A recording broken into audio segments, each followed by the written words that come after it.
What's going on, everybody? It's Jeff here. Welcome back to the channel. In this video, we are going to be talking about options. I've had a lot of people reach out to me recently saying, Jeff, I don't really understand what options are, how they work, why people use them. I've tried to do some research on the internet and everything is just, so much information. I can't really get a good grasp on it and fully understand it. So I came over here. I want to make this tutorial for you guys to give you a really brief understanding of what options are, how they work. Okay. I'm going to bring up examples to make it, really relatable, to try to make it relatable to everybody. All right. So stick around. You're not going to want to miss this. I also want to mention, guys, if you're interested in joining our private community that we created just a few days ago, we've got over 150 members. All right, we're talking stocks all day, giving our stocks picks. I have my private portfolio over there as well.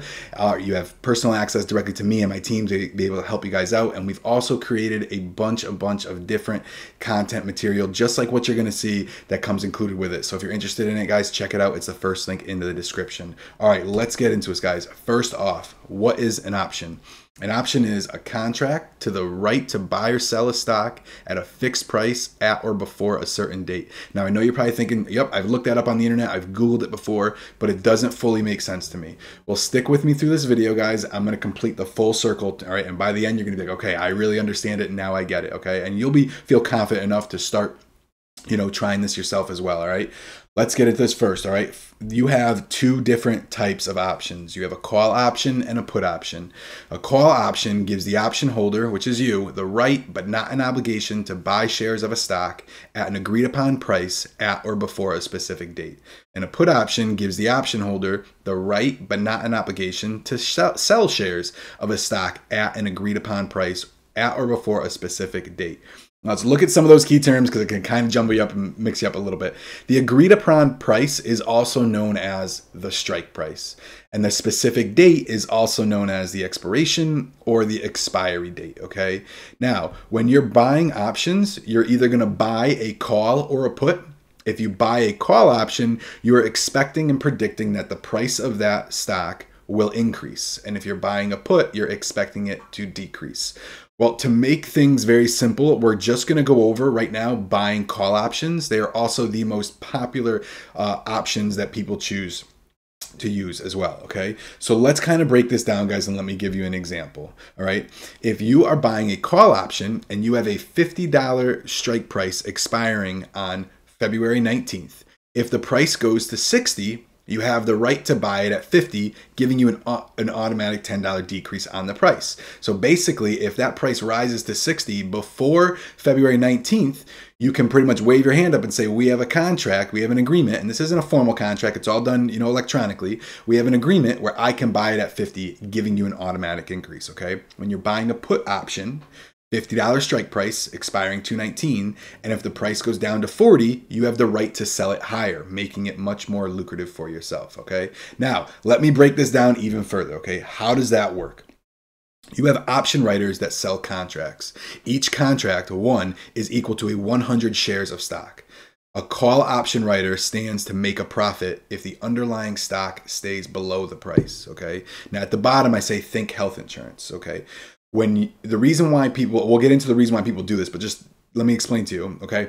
So first off, think health insurance. You pay every month, every year, okay, to use health insurance. And the insurance company makes money if you do not basically go to the doctors and you do not reach your deductible, okay? That's how the insurance company makes money. Same thing how a call option writer makes money. However, the reason why you purchase insurance is because if you get into, God forbid, a bad car accident and you have a $100,000, $200,000, $300,000 medical bill because you're in the hospital for a while and so forth, okay, you utilize that insurance. That's how it is beneficial for you, which would be the option holder, okay? Now, let's get into why people actually do this, all right? If you buy 100 shares of a stock that is at $50, it's going to cost you $5,000. You're going to need $5,000 of capital and to be able to buy those 100 shares. Now, if the price goes up to $60, you took your $5,000, and turned it into $6,000.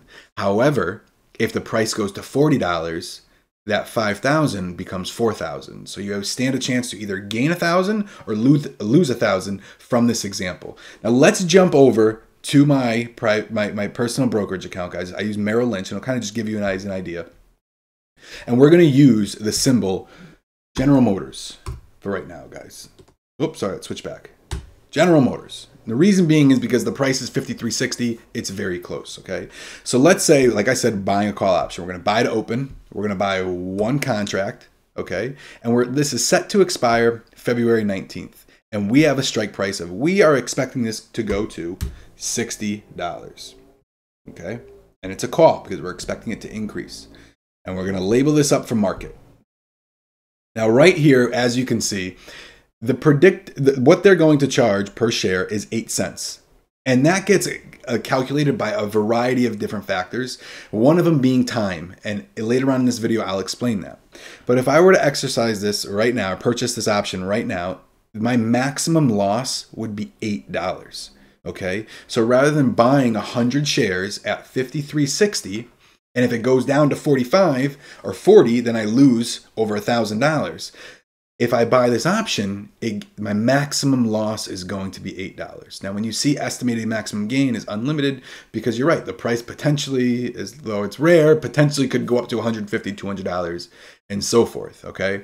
Now, as I said to you guys, the reason how it comes to that price of 8 cents is one of the factors is time, okay? So if I were to change this to February 26th, which you're giving more time, my maximum loss is $32.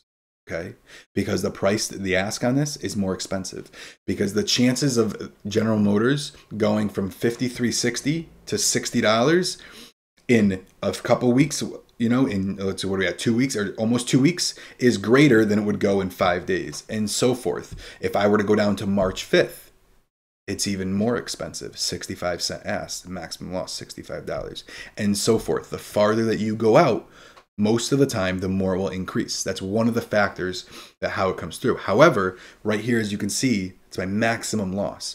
So that's one of the main reasons why people buy options, is because they're limiting some of their risk with it, okay? Now, let's go over to this calculator, guys, and you can check this out. I'll leave this link in below. Let's check this out. We have GM. Get price $53.59. We're going to select the option. We're going to do the same option that we talked about. It's that $60 strike price on February 19th. Now let's put a range in here, $40 to $61, right? And you hit calculate. Now all we're putting in is $8. It's the entry cost. That's it, $8, right? Now, if the price goes to, by the 19th, $60.75, let's say, $6.75 round numbers, that turns into $78. That's a 975% gain. Now, I know you're saying to myself, oh, Jeff, you know, it's only, you know, $78.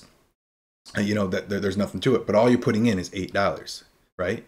Now, here's the other option, or the other way to look at it. The most you can lose is $8, right? Doesn't matter if it goes to 40, 48, 51, or anything. The most you can lose is $8. Now, if you wanted to put in more, if you wanted to say, Jeff, I want to go, you know, if you want to put in that initial $5,000 that we talked about, and you had 620 contracts, which is insane, because if you lose that $49.60 or $5,000 is completely gone. However, if it did hit 60, let's say 60, you have $18,000, much more than that $1,000 gain, okay? So I hope that kind of makes sense to you guys, right? Let's jump back over to this tutorial, guys. All right, so,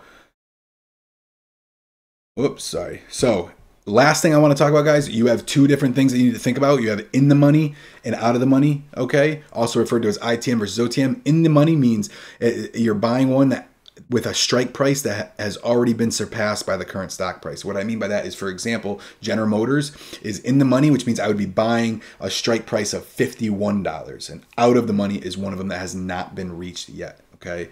So lastly, the reason why people do this and the benefits of these call option, guys, are it's much less capital up front, okay? As you saw the difference between $8 versus $5,000 on a very similar, you know, very similar example. It's much less riskier.